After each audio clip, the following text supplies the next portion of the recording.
हम सब जानते हैं इलेक्शन से पहले जब बीजेपी का राज जम्मू कश्मीर में चल रहा था एलजी रूल के नाम से, तब बहुत सी दिक्कतें हमारे जम्मू कश्मीर के लोग जो हैं वो फेस कर रहे थे। और कांग्रेस पार्टी ने पूरे जम्मू कश्मीर में, चाहे जम्मू रीजन हो कश्मीर रीजन हो, उन मुद्दों को उठाने का काम किया था। और उनमें से एक मुद्दा था स्मार्ट मीटर्स का मुद्दा, कि स्मार्ट मीटर्स के चलते ज़्यादा बिल आ रहे थे, लोगों को परेशानी हो रही थी। और हमारा ये वचन था, हमने ये प्रॉमिस किया था कि स्मार्ट मीटर्स हम नहीं लगने देंगे और साथ ही साथ स्टेटहुड को वापस लाएंगे। लेकिन जितना हम समझे तब लोगों पे, तो लोग भी क्रिटिसाइज़ करते थे बीजेपी की सरकार को, एलजी सरकार को, कि उन्होंने जम्मू कश्मीर को स्मार्ट मीटर का जो तोहफा दिया है, गरीबों को उस पर टैक्स का बोझ पड़ रहा है, बिजली के बिल का बोझ पड़ रहा है। और अब बहुत दुर्भाग्य से कहना पड़ता है, जम्मू कश्मीर की सरकार भी उसी लाइन लेंथ पे चल रही है।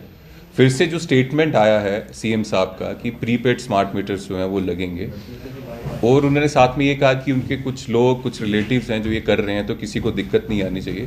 तो एक प्रैक्टिकल बात है, सभी लोग इस प्रदेश में, इस यूटी में अमीर नहीं हैं, गरीब लोग भी यहाँ रहते हैं। और ये सरकार जो है, कोई भी सरकार जो है वो गरीब लोगों के वोट से भी बनती है।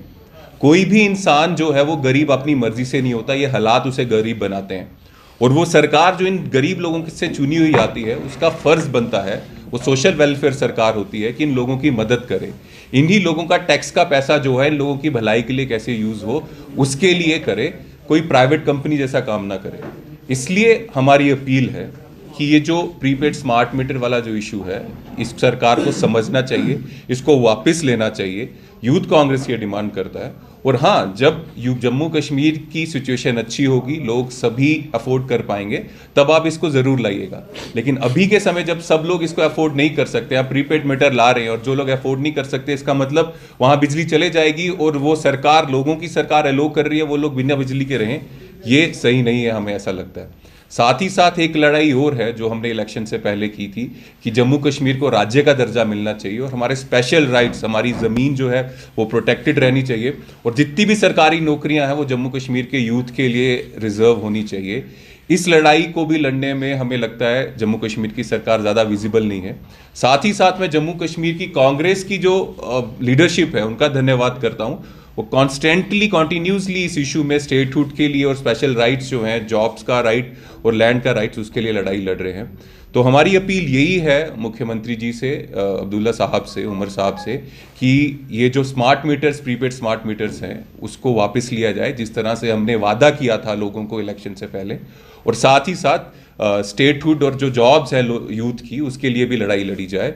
अदरवाइज यूथ कांग्रेस जो है उसका बेसिक और प्राइमरी काम ये है कि युवाओं की आवाज़ लड़ना।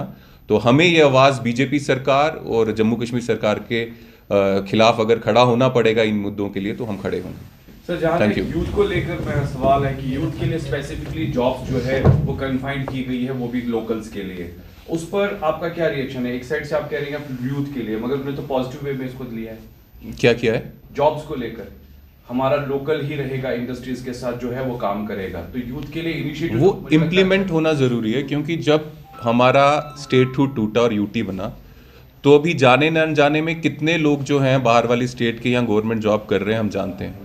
और उसका कितना आंकड़ा है वो सरकार को बताना चाहिए। लेकिन हमारे पास पक्की नॉलेज है कि काफ़ी लोग जो हैं दूसरे स्टेट्स के, चाहे वो जो हमारा डोमिसाइल का प्रोसेस है उससे गवर्नमेंट जॉब में है, जो जब हमारी जम्मू कश्मीर स्टेट थी तब ऐसा प्रोविज़न नहीं था।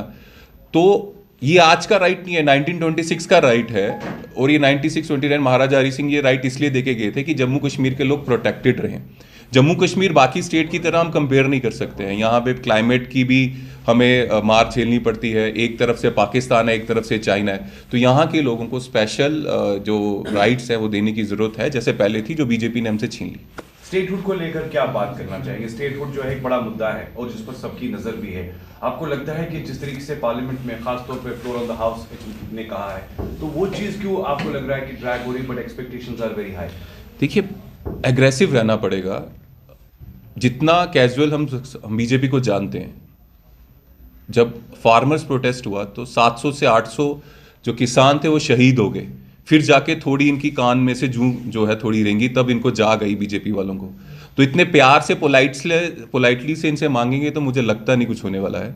हमें इसके लिए कॉन्टिन्यूसली और एग्रेसिवली इसको हैमर करता रहने पड़ेगा। जिस तरह से कांग्रेस पार्टी की स्टेट की लीडरशिप हमेशा रियासत की बात करती है, हमारी रियासत हमारा हक, उस तरह से मुझे लगता है जे.एंड.के गवर्नमेंट को और सीएम को भी बार बार ये याद दिलाना चाहिए कि जम्मू कश्मीर को स्टेटहुड देना जम्मू कश्मीर के लोगों का राइट है। आपका मानना है सड़कों पर उतरना है बार बार? ज़रूर उतरना चाहिए। अगर सड़कों में नहीं उतरेंगे तो ये लोग कैसे मानेंगे? अगर किसान भी ये मान लेते कि अगर हम धरना नहीं रखते, अगर हम अपने लिए खून पसीना एक नहीं करते, तो वो अपनी राइट्स, अपनी लड़ाई यहाँ तक थोड़ी ना लेके जाते। यही अगर हमारे पूर्वज मान लेते कि देश की आज़ादी के लिए हमें सड़कों में नहीं उतरना है, हमें डांडी मार्च ऐसा नहीं करना है, तो अंग्रेज़ क्या छोड़ के जाते?